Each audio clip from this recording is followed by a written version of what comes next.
The Crazy Wells is such a fun story of people discovering psychiatry before psychiatry was a thing. So there's this old legend about a crazy woman who's drinking from this well and it cured her mental illness. She started acting normal again. So doing what people do in the 1800s when they think something might be magical, they monetize it and turn it into this huge enterprise, the Crazy Water Hotel. They're selling glasses from the well for like 5 cents a pop and it's declared this great hot spring. But there actually was some science behind it. Yes, there's a lot of minerals in the water like magnesium, potassium, sodium, but the star of the show was lithium, interestingly enough. Now, I know we use lithium to treat bipolar disorder and can have some prophylactic benefits for recurrent depression, even unipolar depression. I'm curious if this is like homeopathic levels or if people are actually getting an adequate dose in the drinking water. And I couldn't find anything specific, but they do package and sell Crazy Water, which is supposed to be coming from the wells, and there's like 0.25 parts per million lithium in this. That's essentially a homeopathic dose. You'd have to drink liters of lithium to get like 1 milligram in. For reference, a standard starting dose of lithium is about 300 milligrams twice daily. But then I just started looking up hot springs that have high amounts of lithium content, and I found the Jemez hot springs in New Mexico, and they have 7.2 milligrams per liter of lithium. That's a significant amount. If you're drinking the water, if you're soaking in it, if you're drinking from the springs, like you could probably get up to a sub-therapeutic dose for the treatment of like bipolar mania, but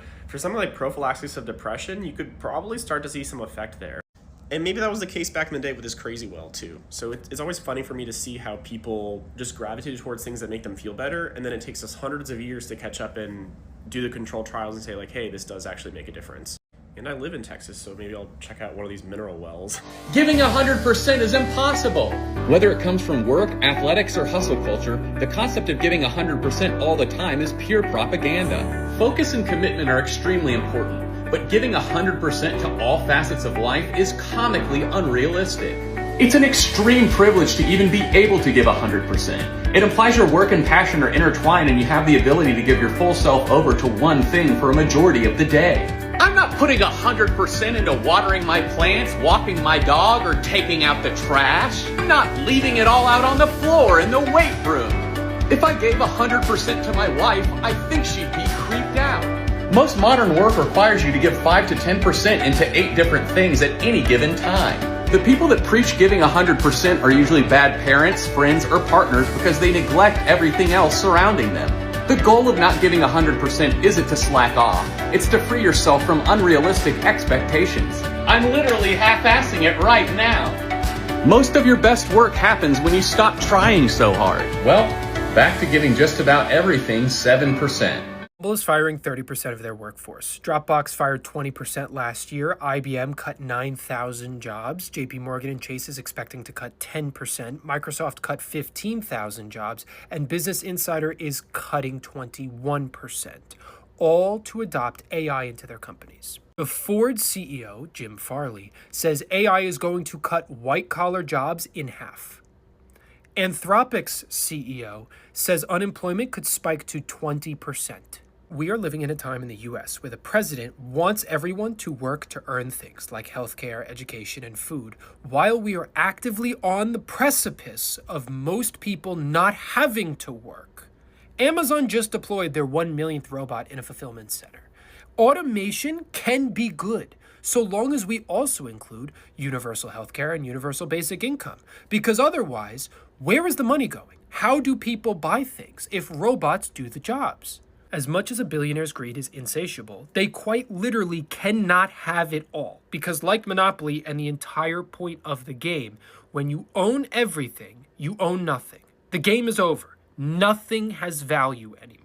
Why does it seem like everyone on this app is starting over in their 30s? I can't be the only one inundated with come with me as I completely start over in my 30s style content, with career pivots, cross-country moves, new apartment leases, and new routines. And on the surface, it may look like a string of job hoppers, but I think we're actually watching the collective breakdown of everything we were promised about how careers are supposed to work. Look, you know something's broken when 91% of millennials expect to change jobs every 3 years. Gen Z are switching jobs at a rate that's 134% higher than it was in 2019. And this one's important, only 6% of us say that our primary career goal is to reach a leadership position. Okay, but why is this happening? To understand the 30-something career crisis, you need to understand what we were sold versus what we got.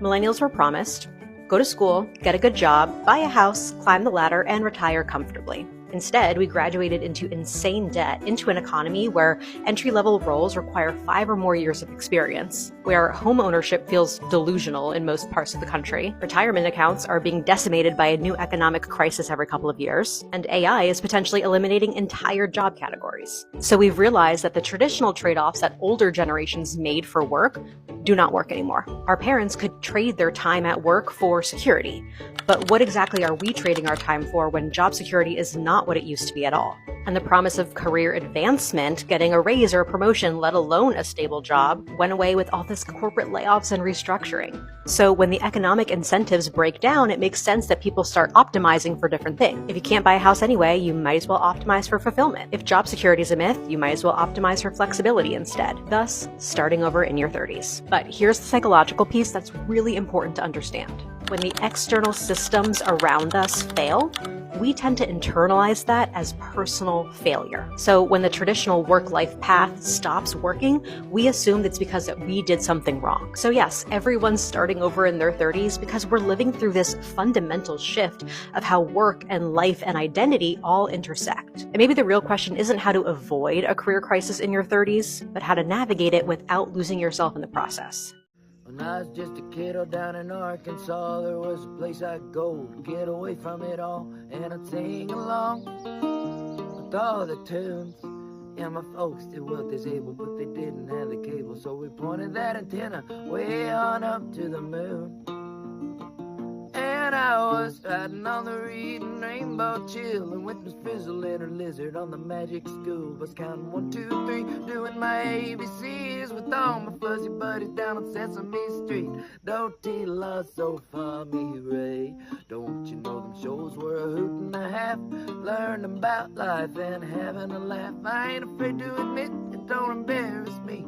A purple dinosaur is a friend indeed. Being a kid was hard, I'll confess, but it was better with PBS. Mr. Rogers taught me how to tie my shoes. He said, be patient with yourself and don't you get the blues. Child, take all the time that you need, but you don't eat the fruit the day that you plant the seed. Cancel the news, they can all go broke. Mr. Rogers was good for the folks. Yeah, I was huffing and puffing with Thomas the Train. Little doggy Wishbone was cracking the case. Old man Pappy taught me how to draw on a big comfy couch with a big red dog. Cancel the news, they're dead to me. Let the kids have a little TV. Really hate it when people are like, I didn't have free lunch and I turned out just fine. No, you didn't. You turned into a grumpy old man who doesn't care if kids go hungry. You're actually not fine. Watching an Occupy Wall Street documentary the other day, and I was like, damn, this is depressing because nothing's changed. And then I thought about the George Floyd protest, and I was like, damn, that's depressing because nothing's changed unless you count like things getting worse and more funding. And then I thought about the Palestinian protest, and I was like, damn, nothing's changed. Genocide's still continuing. Nothing has changed. Performative male contempt.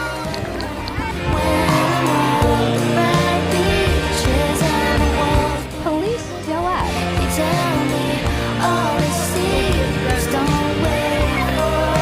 The winner.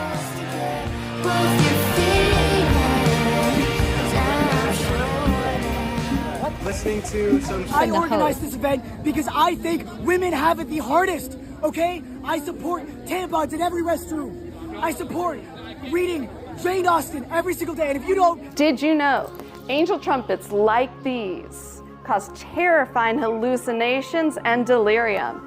In fact, they used to be used by indigenous people in South America to scold naughty children. They'd give the kids the stuff, and lo and behold, they'd be scolded by their ancestors in the afterlife. I don't know about you, I don't think I'd like to be scolded by my grandma in the afterlife. She could be scary in real life. Come see what other dangers are lurking at Death by Nat. They're actually stealing our future. This is insane. I don't even know what to say. I'm on break, but wow. What even is the point, right? What even is the point anymore? My favorite story in the Bible is when Jesus says, make everyone around you feel super bad for all the things that they're doing wrong in your eyes, and then never self-reflect on your own actions.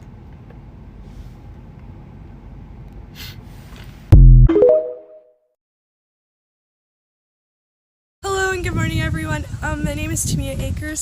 Sorry, I'm not gonna cry. So during the school year when I was in high school, we obviously had all the dates and celebrations for kids going to college or kids going into trades, and I selected Howard as my school. But after, the passing of the big beautiful bill, I can no longer afford schooling there, even though it was so my dream to go. Which has put me in a really uncomfortable position. I can't even take out the loans I needed to take out, and I have to pivot last minute and find another school to attend. I just want to say that this was so much bigger than choosing a leader. It impacts students, kids, families, and workers, and it's just heartbreaking. And it doesn't feel like I did everything for no reason. It just feels like I had this whole plan and it was snatched from literally my own hands. And so I have to switch schools, and I know I didn't fail, but it kind of feels like that because that's where I was supposed to go, and I was meant to go to Howard. And you can't tell me that I wasn't smart enough, or I wasn't talented enough, or I wasn't meant to be there, because I was, and that's why I got accepted. It literally has a 35% acceptance rate, and it's in Washington, D.C., so it's basically a Black Ivy, and I was meant to be there, but it's not something I can afford. And when you open up the FAFSA website, or you open up emails from your colleges, they're literally warning you guys to not take out the loans. You're not going to have your loan forgiveness. You're not going to be able to take out as much as you need, to the point where kids can't afford education. And this is not a problem for the rich of the rich. It's a problem for us. My family is working class. Time to finally get rid of all the immigrants. It's not crazy if they're just lazy. Gonna head to their job site, and we'll pick them up when they're in the middle of working. We're gonna get rid of all the immigrants. They're a drain on the system because they don't pay taxes. We're gonna track them down using the tax records. It's time to get rid of all the immigrants. We're a land of laws, you gotta be here legally. Gonna head to the courthouse, and we'll pick them up when they're filing their paperwork.